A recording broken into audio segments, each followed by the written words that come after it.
Conversation with Max and Brent, unlocking the minds of the industry's top real estate professionals. And now, here are your hosts, Max Rabin and Brent Jackson. Hey everybody, welcome to the Keaton Podcast. I'm Max Rabin. And I'm Brent Jackson. Brent, today our guest is Mike Formant from the Formant Property Group in Washington, D.C. Welcome to the show.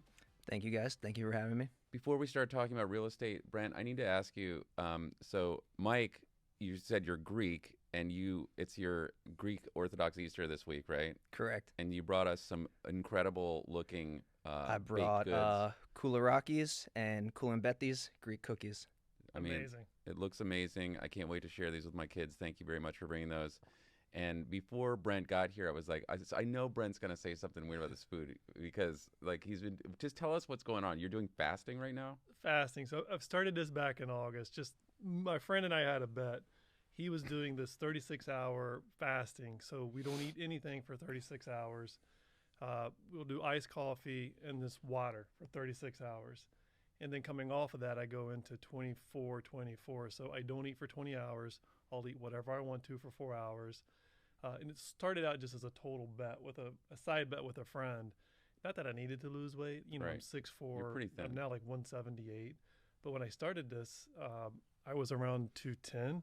So I've lost, 30 pounds. And I lost it rather quickly because I went from Wait, how tall are you? 6'4". Damn. 6'3", 6'4", depending on what shoes I'm wearing. Okay, all right. But no, I did that. So within about 3 months, I've lost 30. So now I'm just hovering between 175 and 180, depending on if I'm eating that day or not. The most I've gone is 60 hours without food. So, but it's interesting because when you first start doing it, you're sitting in front of clients, family during breakfast, lunch, dinners, or whatever, and you're like, oh my God, I want some lasagna, I want some cookies, ice cream, cakes, whatever's in front of you. And then, like, now these cookies look amazing, but I've trained myself, like, I'm not going to eat them. I can't eat until 4 o'clock today. I mean, I appreciate that too. I mean, I try to have some discipline about what I eat too, but I'm getting like shaky just thinking about not eating for 36 hours. You know what I mean? It goes in waves. So I think for me, it's like as soon as I get between 18 and 24, I start to get like, I need to eat. And then again, it'll be around 44 to 50 hours of not eating. Then it's like, oh my God, I got to eat. Yeah. So I start to get the shakes and the trembles. Yeah. We'll untrain you today. Yeah. See if I break into one of these cookies during the show. So Mike, my first question is, are you on any weird diets? No. No weird diets. Okay, No, I all love right. to eat a lot of food. All right. So Mike, you are the son of the late John C. Formant. That's a name that I know pretty well because I've been doing this business a long time. And in our bio here, can you talk about like John's business and his relationship to the H Street corridor in Northeast, and just go ahead and tell us your story. Obviously I'm a little biased, but he was the best, and we have a long history in DC, especially around H Street. A lot of people don't know it started before him. So our family immigrated here from Greece right around 1900, maybe give or take a few years. So my great-grandfather, Christopoulos Kalavertinos, he came to D.C. And started working in construction and started working a fruit stand at Union Market as well. Couple years went by, he went back to Greece, brought his wife back, and then had kids, all born in D.C. back then. So basically the story started where my yaya, Angelina Formant, she was working at 15 years old at her dad's fruit stand in Union Market. Her and her sister decided to save up some money, and they went and bought a building. Back then, there was no, title or TOPA or brokerages or anything like that. As long as you had the cash, they would give you the keys. So these two 15-year-old girls bought this building off of H Street just for cash, and 15 years old. And back then, what year was this? 1938, 39 Okay. would be about when she was 15. So yeah, they rented it out per the rooms. Back then, you were renting out per the room, and there was a communal kitchen down there. So they took that money from their dad's fruit stand, bought a building, and then collected those rents and started buying a few more buildings. And then their dad was a self-made carpenter. Eventually, they got into the whole development thing where, hey, let's buy this one, I'll do the work, fix it up, and then we'll get either higher rents or we'll put it back on the market and sell it from there. So she basically formalized it into a brokerage when she got older. She traded under a few names. Formant Realty was one she had for a long time. Her office was at 918 Pennsylvania, not 918, I'm sorry. It was at 900 block of H Street for a little bit, and then she moved over to 918 Pennsylvania Avenue. And then fast forward, my dad took over in 1981, and he wanted to kind of rebrand it and make it his own, so named it John C. Formant Real Estate, which was his name, and then ran a brokerage and property management and development company for basically 30 years. And then in 2019, I started kind of stepping into his shoes and taking over, and now we're under Formant Property Group, and we're back on H Street where it all started. Oh, so your office is on H Street? We're on H Street. So since 1980s, we were at the 900 block of Pennsylvania Avenue, and then probably I think it was 1992, 1991. We bought out Millicent and Chattel's Capitol Hill office, and we moved to 225 Pennsylvania Avenue. And we were there for a long time, doing property management, brokerage, and then we never owned that building. We just rented there, and that building went for sale around 2018, and we decided to just kind of pack up shop and move back to where it all started on H Street. So now we're at 406 H Street Northeast. Okay. I'm just curious because so I live on Capitol Hill, and I've always admired that location. I mean, you're right next to the Capitol. I remember that office vividly because you have the Starbucks around the corner. Yep. Would you guys get any traffic from Congress, like people walking to any of those restaurants right there, like walk in, like, hey, I'm looking to buy a house or rent a house? Yeah, we would. And a lot of this was like before I was even born. But when we first moved in there, my mom and dad would tell me the stories that, they ran out of business cards on the first day. You would put your signs up in the window, like old school boutique brokerage, and people would just knock on the door, walk into the basement and ask you, what do you have? They want to rent something. This was all pre-iPhones and computers, Right, sure. and Bright MLS and all that kind of stuff. So that location was like super important to us being able to grow. It got your name out there. You had so much foot traffic. And even when I was a kid, middle school, high school, sitting in that office, you just had so many people walking in and out of there all day long. I think the business has probably changed where you don't necessarily need that kind of storefront space now. We're on a second level on H Street now. But still a convenient location where if people need to come by your office, they obviously can. But yeah, that was super vital to us being able to grow. So how many is your family still, do you still own a lot of these properties in the Northeast area or around the city? Yeah, we have a portfolio of properties around the city. And are those properties from the 1930s still in the portfolio, or like what's changed? There's a few. And then my dad was really steadfast on seeing the vision of DC. So a lot of the things are stuff that he acquired. He tells me stories of when he was 18, he was, buying a couple properties, and, people were calling him like a dumb kid because he was buying these things that were still burnt down from the riots. Sure. But he had this long-term vision of where the city could go, where H Street could go, and just really followed his heart for that. So now everything, if you saw the pictures of him then compared to it now, like our office, for example, I think when we bought that building, it was just one brick wall held up by stilts. Yep. It was just completely burnt down the riots and just stayed like that for 2-3 decades. And now we've got a luxury apartment above us, our office. There's a 2-level restaurant below us, and it's a very vibrant corridor. What block are you on H Street? 400 block. We're at 406. Yeah, right across from Nando's. Right across. I was going to say Nando's is right over there. Yep. This is like an American immigrant story. This is like the real deal. It's the real deal. Yeah. Yeah. It's really impressive. So like fast forward to now, you are managing a portfolio of properties, and you're also doing brokerage. Like what's the relationship? What's the ratio? How is your brokerage business run? Our brokerage business is small. There's 4 agents and 7 people total in it. So very much still boutique. And that's probably the way we want to keep it for now. I'm the broker, but I'm very much still out there doing all my own deals, which I like because you can kind of, obviously you're your own boss, but you're not just a broker where you're sitting behind a desk and, having other people, bring in stuff. So I like to get out there, be boots on the ground, talk to people. We do a development as well for ourselves too, which is really fun. yeah, and it's pretty much just wake up every day and kind of the way we started, just work hard and set a goal and go get it. So in terms of the properties that you would purchase to invest in and manage, are you still acquiring properties now as part of your portfolio? A little bit, but a lot of deals don't make sense right now. So I was and going to ask. it Yeah. hasn't for a very long time. There's really nothing you can buy in this city now that's going to turn over immediately and just be cash flowing and producing. Sure. You know, we see people doing these kind of deals. It's usually because they're looking to maybe park money somewhere, or you know, a lot of people now they're buying buildings, but you know, by the time you look at who owns it, there's 10, 15 investors in it, Sure. and they all own such a small percentage, and they're just kind of taking fees from that investor pool and making money that way. So Right. I mean, obviously, a lot of the investment vehicles now for real estate are REITs, and you might know a company called Fundrise, which was started by some Right. local gentleman.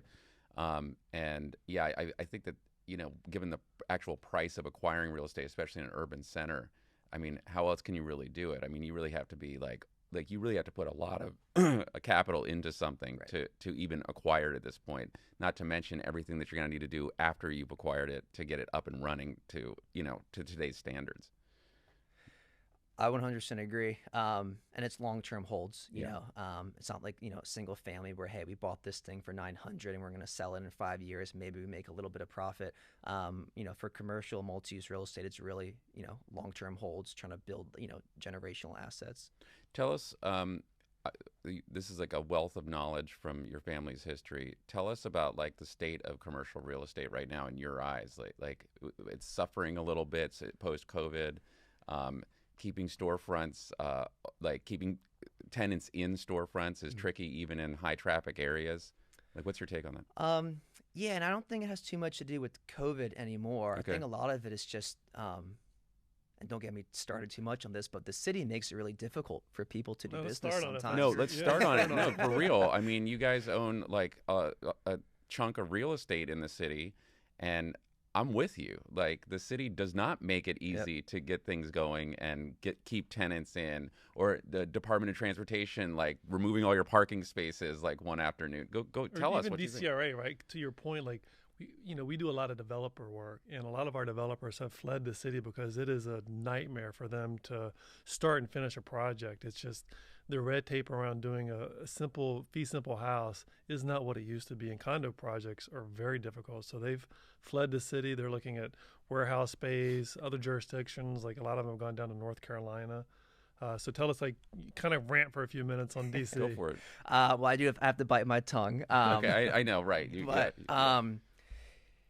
oh man, yeah. I just wish they were a little bit more business friendly. Getting a permit from DCRA is not as easy as it used to be. It's just jumping through a lot of leaps and hurdles, and even going down to, you know, the small businesses. They just keep putting on regulations for people, which just adds costs, which just makes, you know, the food you go to buy end up costing more, and it's just not always kind of thought through. And in discussions, you know, with people in the city government, you know, I've reminded them that I think for a little bit they take some of these investors and developers in DC for granted. Not everybody's like us where, you know, hey, I've been in DC for 4 generations and I'm here and I'm not leaving. All these other companies, if it just becomes too difficult, you're already seeing it. They're going to go to Virginia. They're going to go to Maryland, or, you know, Raleigh, North Carolina's booming. They're going to go there, right? They're going to go find something in Boca Raton, Florida, and invest there where it's just extremely business friendly, and it has just a little bit more density and vibrancy in some of these cities. So I think there's a lot of things to fix before you lose some of these people who want to invest money into your city. I'm of the mindset where, if, you know, sophisticated money wants to invest into your city, you should greet them with open arms and not put all these, you know, regulations and red tape on them. There should be some, because you need to monitor stuff and have a protocol, but they have really made it too difficult. I don't know that I'm going to be getting into politics in DC in my future, but my thought is being like a nearly lifelong resident of DC and then becoming an adult in DC and seeing how the city is really run from that point of view.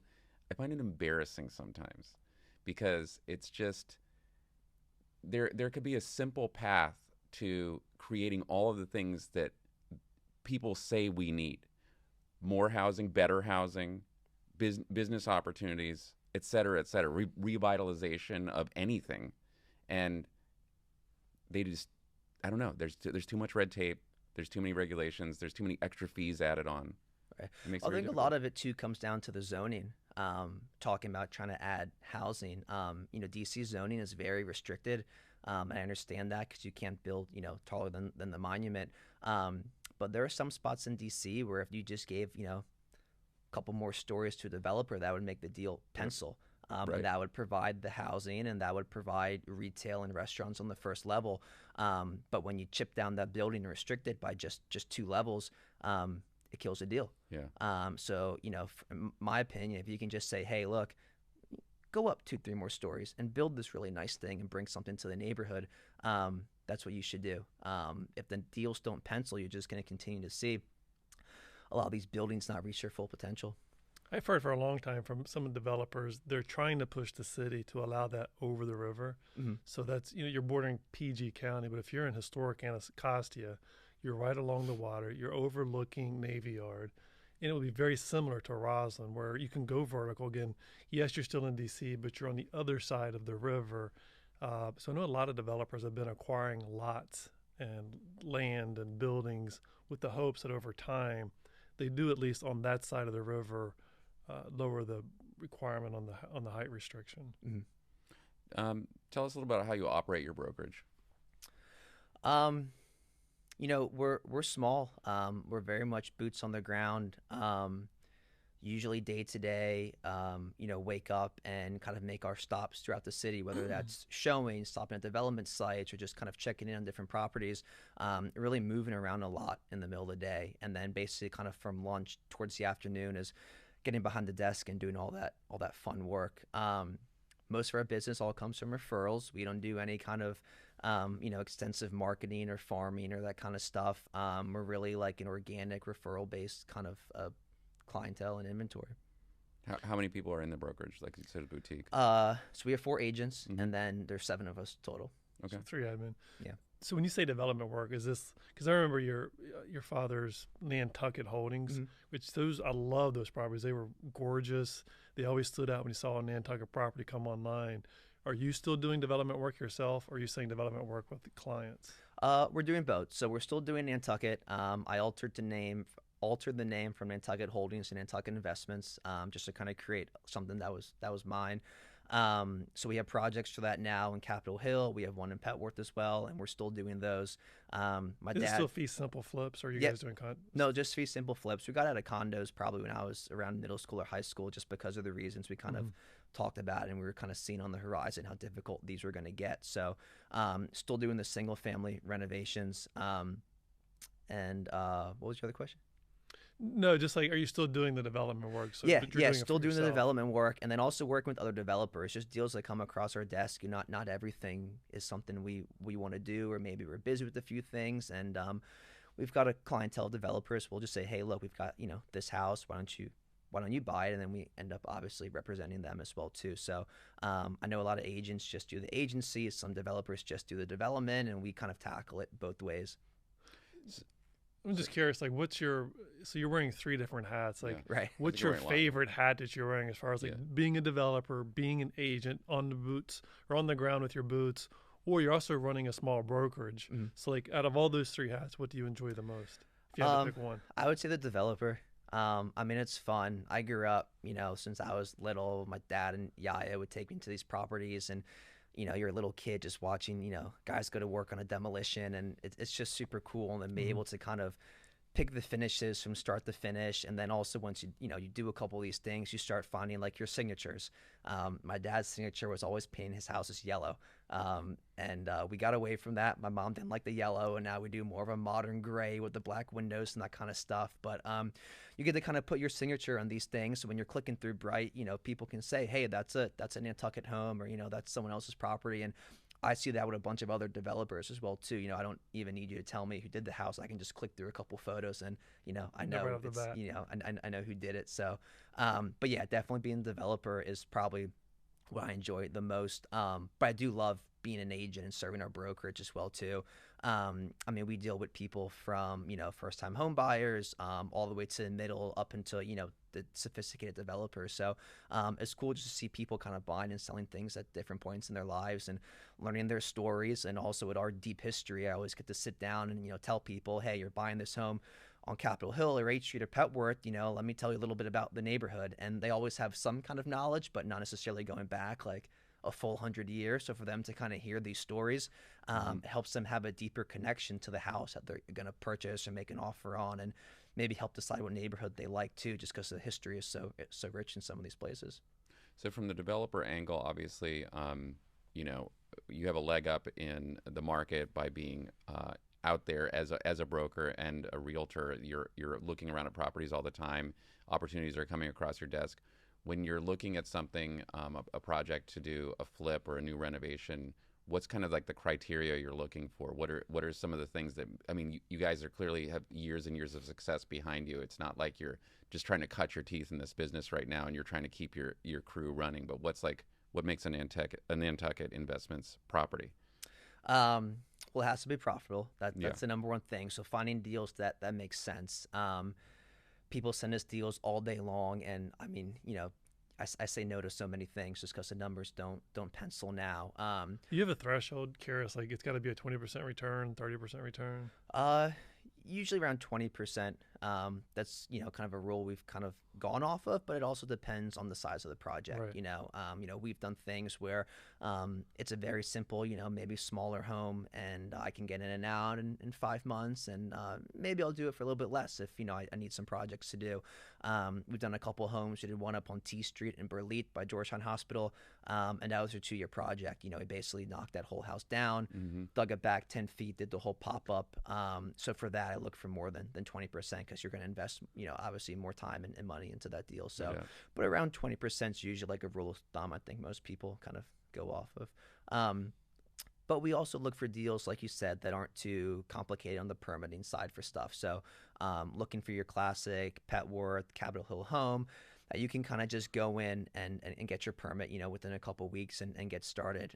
If you try and start putting additions or pop-ups on these things, it sounds good and it looks good, but now you're not going to start your project for, 6, 7, or 9 months while it goes through that review process. So if we can find things a little bit more simpler, those kind of keep us happy and keep the wheels moving. How is dealing with neighbors? Because I know we did a project, neighbors on both sides, horror story. I know they're not listening to the podcast.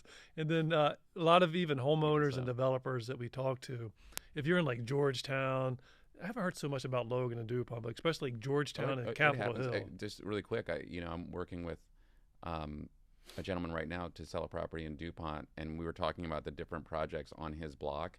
And he was the NIMBY for all of the other projects. Now he's trying to sell his house. He's opened the doors to all the developers. He was, he was a problem for before. It's problem child. Yeah, sorry, go ahead. But no, so what's your take on that as far as like dealing with some of these neighbors? Have you had any like really just asshole neighbors that are just like tearing you apart? No, they've all been lovely. Yeah. Perfect. Cash keeps everything happy, right? Yep. No, it's really hit or miss with the neighbors. But, one thing we've implemented doing is obviously when you get your permits, DC sends, neighbor notification letters to some extent now. But before we even get started with demo, when you're still waiting for your main permit, we have like a letter that we type up to all these neighbors, and I knock on their door. And I try not and just leave it in their mail slot. If they don't, open the door, I come back the next day and I try and introduce myself and shake their hand, and just let them know, hey, we just bought this property. We're not starting today, but we're going to start in the next, couple weeks, next couple days. And I want to introduce myself, make sure you have my number, answer any questions you have. And that's also a good chance to kind of like read the temperature on them. We've had we're doing a property now where the neighbor was not happy with the developer who did the other side of his.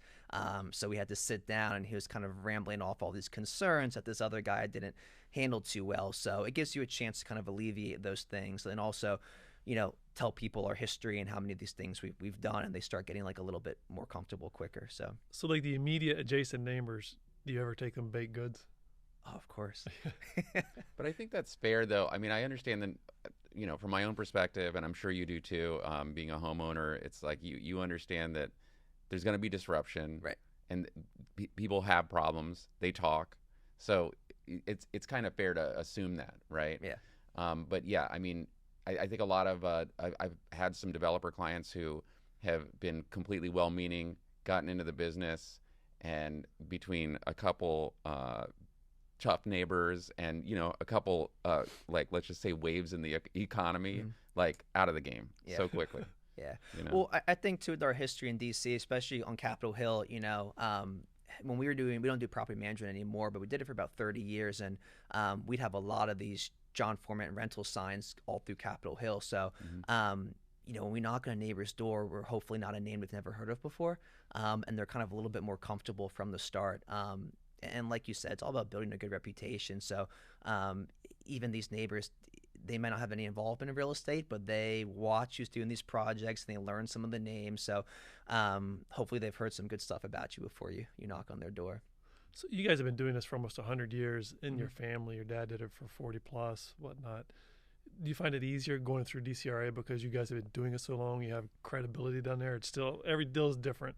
No, it's not easy. DCRA turns over, or DOB now, they turn over a lot. There are a lot of new reviewers down there. And I don't blame them. I mean, if you imagine if you had to work down there, it would just make your head explode, right? Yeah. So the turnover to me is not surprising, but there are great people down there who work there. But no, there's no like magic wand you can kind of wave. I think the most important thing is just working with expediters and architects who know what the reviewers are looking for, so they can put those things on the drawings right away, and it speeds up the comment. Well, that's experience. It speeds up the comment process. Yeah. Mm-hmm. What do you think about the DC market right now in general? You're still out there investing and putting money out there and turning things over, but we're dealing with like a lot of low inventory in some neighborhoods, but then like some neighborhoods aren't as doing as well right now. What do you think about the market in general in DC? It's a good question. And it depends what market you're in. We see it from the residential side and the commercial side. For residential, I think the reason why people keep asking this question, how's the market, is because we got so spoiled with that kind of fake COVID market we had. Totally. When rates were down into the 2s, into the 3s. That was like a once in 100-year, anomaly. So I made sure to save a lot of money during that period when the sales were much easier. I was very, I knew what was happening. So I think some people could, you can't see the writing on the wall necessarily if you're newer in the game, but after going through a couple cycles of up and down, like that was crazy, right? Yeah, and we were still picky in that phase too. We didn't want to load up on properties and then get stuck with too many when maybe the rates hiked or the downturn came. But right now, I think it's just a normal market. We've got some listings and some sell in the first week, and others take 30, 40 days, but you end up getting pretty close to your list price. And to me, that's just normal. Growing up in this thing, even our, brand new renovations, some would sell overnight and others would take a few weeks, but after a few weeks, you still get a number that you're happy with and the buyers are happy too. So I don't think there's any huge trouble in the residential market yet. I would say that the city needs to get a grip on a few things. From the property management side, I know our property manager, he probably gets a call a week for families who are looking to move out of the city for more like crime-related issues, but they don't want to sell their properties yet. They just want to rent it, give it a couple years, maybe get their kids through high school, and then decide, hey, did the city kind of clean up their act? Can we move back in here now, or should we sell later on? So I think that's one thing maybe a lot of agents and brokers don't see, because most of us are in sales and not rentals, but there is a large amount of people who are looking to move out to the suburbs because of that, but they're just not ready to sell yet. They want to rent it and then kind of see what happens. So on a turn of a dime, there could be a little bit more inventory coming from those things. Sure. That's interesting. So are you seeing renters move out as well? Or the renters, I know the renters are coming in, but are you seeing them move out for the same reason? They're tired of, as you mentioned, crime or other social issues? Yeah, we're seeing that a little bit as well too, and we're seeing that a lot for commercial spaces as well too. They're just kind of getting a little bit tired of this crime, and it seems like everyone's saying the same thing, kind of waiting for the city to do something. Right. Crime has trended down over the last year. But it's still not where people kind of want it to be. Yeah, well, I mean, obviously a lot of the attention that the type of crime, I mean, there's some pretty horrendous stuff, the type of attention it gets and how quickly it gets the attention, that's something that it can kind of skew your perspective on it, I think, to a degree. But it's still, it affects real people, and it's not there's nothing great going on with that. It's Right. really, it's a tough thing to deal with. Well, if you think about going back into the 70s, and I'm just thinking about this, but now everything's immediate. So if there's shooting, stabbing, carjacking, people know about it within seconds because Immediately, everything's yeah, over fast, social yeah. media. Yeah. I'm sure all of this happened back in the 70s, but you'd have to go to the nightly news at 6 o'clock to see if it even showed up on the Even, news. yeah. Yep. That's a very good point. Yeah, no, definitely. I'm interested to know, so in dealing with your brokerage side of the business, you are also doing development. So are you're listing all the homes that you're developing as well? Yep, we list them all. Do you work with buyers? Do any of your agents work with buyers as well?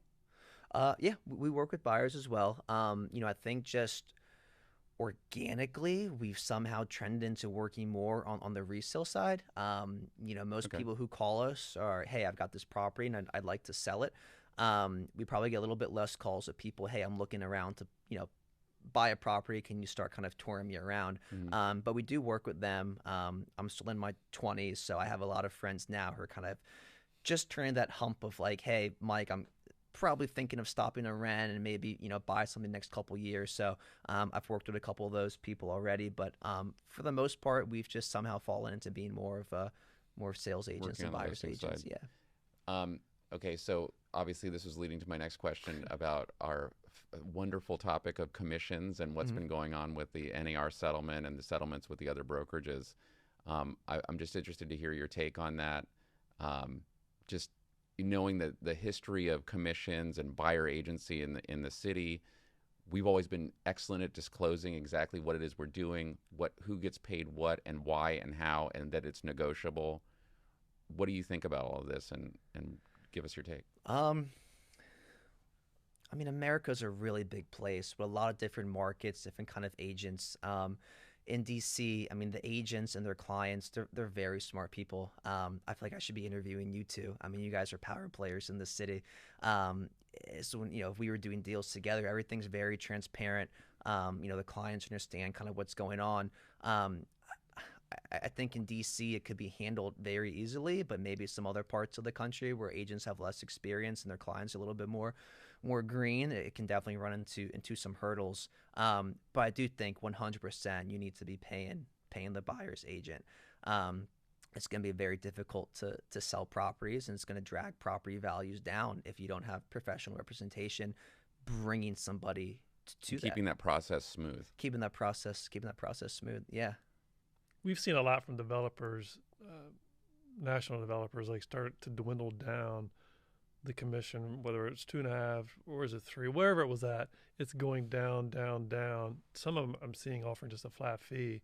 You as a developer on July 1st or 15th, whenever it goes dark, where you can't see the commission on the MLS, are you still willing to offer whatever percent to the buyer agent, or you're like, let the buyer agent ask me for a commission and then I'll pay it? No, I think we're going to offer it. I don't see any reason to change, right? It's a recipe that's worked. It's a business transaction. Everybody has to make money, right? If you're just doing this for free, I don't think this is what we'd wake up and do, right? So it is it's a business transaction. And I guess to comment to that, if you take the buyer's agent out of the equation, let's see how many of these deals really get to the settlement table. If you don't have representation and, you're just going to come in here blindly and try and work with somebody, I don't see a lot of these deals closing. You see a lot of these deals that kind of get complicated now, and there still is representation, and they take a while. True. They take a while to close. Right. Imagine doing that without an agent involved, and an agent's not going to work for free, so there's going to have to be some kind of amount of money there. Whether it's 3%, 2.5%, it all adds up, but you got to pay for good service. Absolutely. Yeah. I'm just this is just off the top of my head. Like the closer we get to this point, I think about like what could the options be. So let's just brainstorm on that for a second. If you think about a buyer coming directly to you as a listing agent, and you're like, well, I represent the seller. I have a contract with the seller. I'm happy to show you the house. I can't advise you on X, Y, Z, but you still have you're still working in as a licensee. There's consumer protection aspects to it. Do you just give them a list, saying you can have a home inspection, this is what this costs, and we'll be here to help you with these appointments. I can't negotiate the inspection. How do you do that in that situation? I would it's right. It's a little confusing, right? I would advise him to get a real estate agent. Yeah, advise them to get a realtor. You know, But I think to that point, because what's going to happen, again, I don't know the exact date, July 1st or 15th, it doesn't show a commission in the MLS. We don't know if you're getting paid or not. We're now as listing agents have to answer the phone call around the clock because like, am I getting paid or whatnot? I can see buyers calling listing agents direct to show them the property. And to your point, it's like a ministerial act. It's like you're opening the door. Here it is. If they want to put pen to paper, me as a listing agent, I'm like, I'm not writing it. Here's an attorney. Here's a buyer agent. Sure. Go talk to them, whether it's a flat fee, whatever. That's not my business. But I'm going to open the door and try to sell you the house on behalf of the seller, my client. But you need to get representation in whatever fashion or form. Title attorney, regular attorney, buyer agent. You need to go do that. I like the way you said earlier is also going dark. It's like yesterday, I met a new buyer. I guess it was, Wednesday. I met them on Monday. Cold meeting with them, showed them a property they wanted to see, and then starting to try to build a relationship with them. I pulled some other property. The property we looked at obviously was not going to be like the right property for them. I saw as soon as they walked in the door, and I was like, "You guys looking for a fixer-upper? Because that's what this is. It's like it needs a lot of work." And they were like confused as to how they even got there. Fine. So I sent the wife a list of properties that I thought would be a much better fit, just based on like location and like their jobs and everything. And I realized I can still see all the commissions being offered. Yeah. And I realized that at some point soon I'll be clicking on these listings to go through all these properties, and that information won't be there if I want to pull like 9 or 10 properties from a list. So that I don't know, it was just an odd feeling to know that that's I mean, can you imagine? changing. We were in a multiple offer situation yesterday. There were 12 offers, probably 30 showings on the property. It went $1 million over list. So this was a hot property. Mhm. We lost out. We were all cash, went 400,000 over. It went for $1 million over. Which neighborhood? Forest Hills. Okay. So imagine if you're the listing agent and it's you're going to be getting 40 phone calls or emails or text. Am I getting paid? Mhm. Like, I don't want to deal with that as a listing agent. I don't want to respond back to 40 different people. Your commission's this, your commission's that. Is that even like a binding agreement between me and the buyer agent if we had a conversation? I think Is it it's the on first text? question in the conversation when you see these things hit the market and you call the listing agent or someone calls you. I think it's the first thing you have to talk about Yeah. is, hey, what's the commission split? And that's not because it's hey, what are you paying me? What am I making? It's I need to understand the bones of this deal and how I can advise either my seller or my buyer. I think it's the first question that's going to have to be asked. So, which I find a little funny that it can't go on Brent anymore because it's just going to be my first question. Right. Just put it out there. I think transparency is good. Obviously, it comes to a point in a deal where if you've got 10 offers coming in that you're going to put your poker face on and try and win it. But to get to that point, transparency in deals does help. So to kind of hide that, it's going to make things more difficult. So flipping the script on both of you guys, if you're the seller and you know it goes dark, why would you willingly offer 3% commission? Because me as a listing agent, and I've seen this starting to happen in Upper Northwest and some of the deals we're writing on, but the listing agent is requiring the buyer agency agreement with the offer. So you see exactly how much, because if that says 2.5 and you're offering 3, then the seller gets to keep the extra 0.5%. So like, why would you willingly give up any money when you have these signed buyer agency agreements stating maybe somebody was going to do it for 2 or 2.5 or whatever the number is? Like, why would you as a seller willingly put out there a number knowing that it's just kind of in the dark? But I think that's the question at the center of why we are where we are, is that some sellers, no one you've ever worked with or I've ever worked with, were told they had to offer this, and they weren't given an option that Right. maybe you don't need to offer 3%. You could offer this, or you can think about this on your own, and we can discuss this. It was more like check this box, or I'm not listing your property. I mean, it was really that's what I understand, and that is a type of collusion. I just know that we don't do. That's not how we do things in our jurisdiction, and none of this stuff came out of our area. Yeah. It's As changing Mike quickly, said, that's though. a big country. So It's a very big country. Yep. But I think it's changing quickly. I mean, Yeah. this week we've had 4 phone calls with sellers, and they're like, it's always about the commission now. Like, do we need to offer anything, or how can we restructure this deal? I want to pay you more, and to pay the buyer agent less. So it's trickling down. I think it's, again, everyone has an opinion. No one has a crystal ball. But I think it's changing, and it's going to be rather rapid, and it's going to be total confusion for a couple of months. Well, that's a good comment about paying you more on the seller side, because it sounds like it's going to create a lot more work for sellers agents if you're going to be Probably getting right. all these phone calls from unrepresented Potentially, buyers, yeah. and you're going to have to go show these things, and hey, let me refer you to this attorney, this title person, which, you know, as well too. I mean, when you refer somebody, you want to know you have a solid referral. You just don't want to refer somebody who's going to, you know, hey, let me take 20 minutes of your time talking, and I'm never going to offer. At a certain point, I think some of these attorneys or title people might be like, hey, man, like, stop referring me all these calls Right. until you know that they're serious. So it's going to create a lot more work for the other side of the table. So there is an argument to be made that, you know, I have a listing right now. I'm selling your home for 2.5%, but if I'm going to have to deal with, you know, 5 more people and show these things, maybe 3% is more appropriate. You know, it's not a right or wrong answer. It's just a conversation. Yeah. I guess to piggyback off of that, like, we got an email. You guys are familiar with UpNest. Maybe you're not, but No, it's one of what is it's that? one of those like online lead portals like Okay, UpNest, okay. Zillow. There's a couple other ones, but Sure. we got a notice from them this week that they're now allowing agents that submit their proposals to sellers to offer 0% to the buyer agent. And again, this is a national platform trying to go after seller leads. So it'll be interesting to see. I mean, I think it'll trickle down, but you know, I'm fascinated. Well- End of the day, we still, sellers and buyers still need representation. Provide the best service that you can, and you're still going to get paid. Maybe it'll be differently in who pays you, but you'll still get paid. Yeah, I don't think it's not necessary to do like a hearsay or kind of speculative wraparound conversation with it. But I have said to our brokerage's leadership that be wary of, you know, other things coming into the fray here, like people who want to step aside from the traditional umbrella Right. and do their own thing.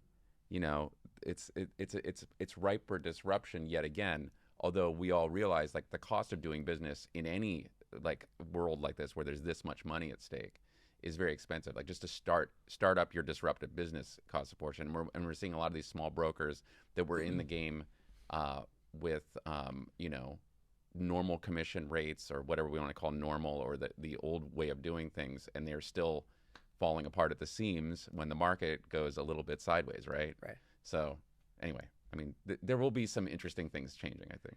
Yeah, we'll see what happens. Right. I like to go back to, because Max and I both have kids. So you're growing up through the industry. Like, can you kind of? I have a 6-year-old and a 10-year-old. 6-year-old is into dance, gymnastics, all that jazz. So she's really not into real estate yet. But little guy's like more aware of like industry and what's going on in the world. So can you kind of walk us through like how you got to be where you are? Like, what were you doing weeknights, weekends in the game with your father? Yeah, so I mean, real estate is the only topic at our family dinner table. So growing up around it, it's all I ever knew. I have memories of my dad. Our favorite place to go is Ocean City, Maryland. We've got a family place up there, and he would make every phone call on speakerphone. And we would take these drives. Listen to all of us. I mean, we go 3 hours straight from DC to Ocean City, and he's on the phone the whole time, and I loved it. It was on speakerphone, but he would like make these faces and like wink at me and smile when he's negotiating these deals, and just, you know, I'm learning how to talk and how to do these things without even knowing I was learning.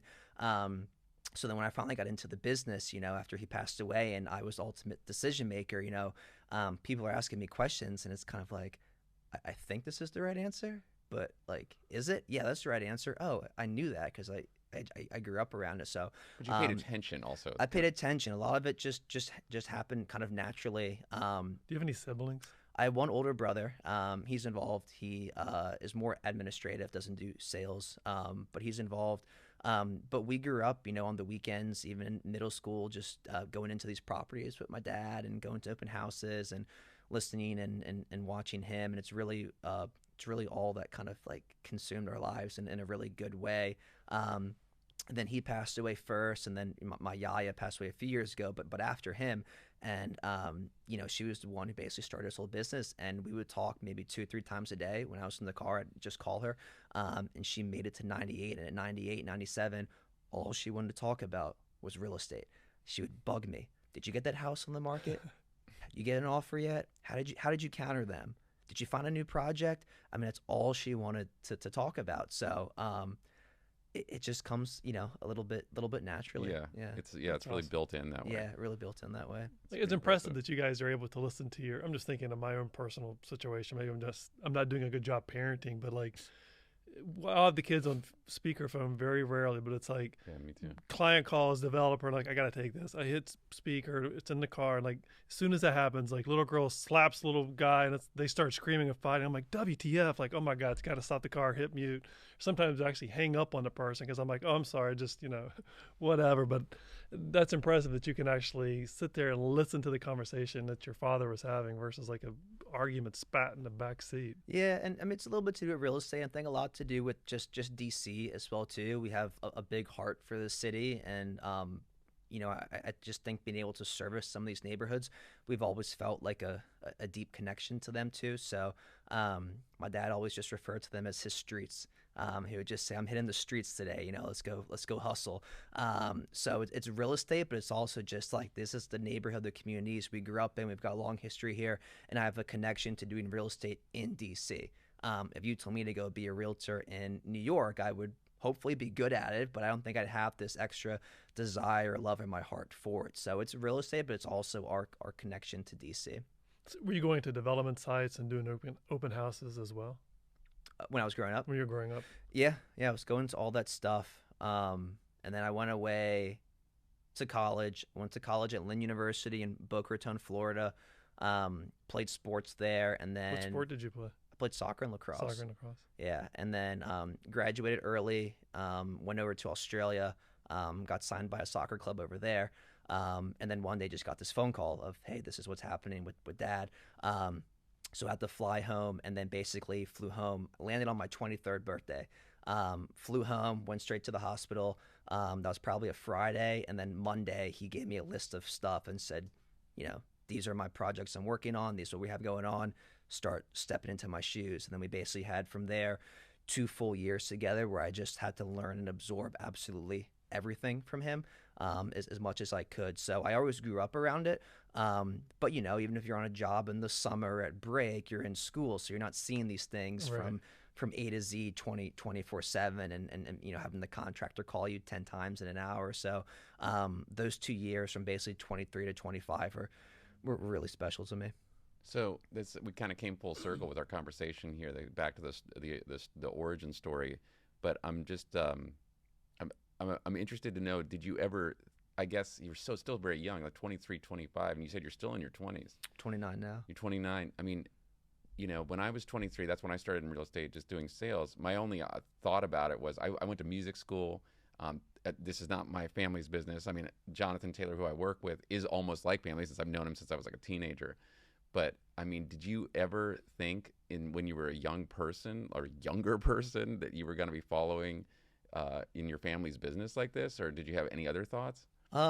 No, I did. I definitely knew real estate's what I wanted to do. I think that's part of why I left DC for college. I wanted to get away because I knew I'd eventually come back here for the long haul. But I love soccer. So after college, I graduated a full year early, and I wanted to go just play a little bit more. And my plan was to just, get 1 more year, 2 more years, something like that, and then come back and get into the real estate. So Okay. it was kind of chucked in it a little bit, sooner than and unexpectedly. But I always knew it's what I wanted to do. Our whole family's very like entrepreneurial at spirit. I could never go work for anybody else. So it was always going to be our family. It's a nice position to be in, actually, Mhm. to have that. Mike Formant, thanks so much for coming down today and joining us, and for the delicious-looking baked goods that my kids are going to eat. Are you going to take some for your Yeah, I'm kids? going to take some. Just because I'm not eating look, there's today, a lot of I them. can- There's a yeah, lot of them. I can eat a Okay. 401. All right, good. Brent's going to hit you with some rapid-fire questions. Okay. So what book do you recommend our listeners read? I'm not a big book guy. What I read would be more of like business journals, Washington Business Journal, Wall Street Journal, that kind of stuff. So I would have to say probably those are my Those are recommendations. good places to Yeah. start, especially real estate agents, because you want to get the local knowledge. Yeah. I think Yeah. that's Know spot what's on. going on. Yeah, Biz Now, that kind of stuff. So what are you binge watching, if anything?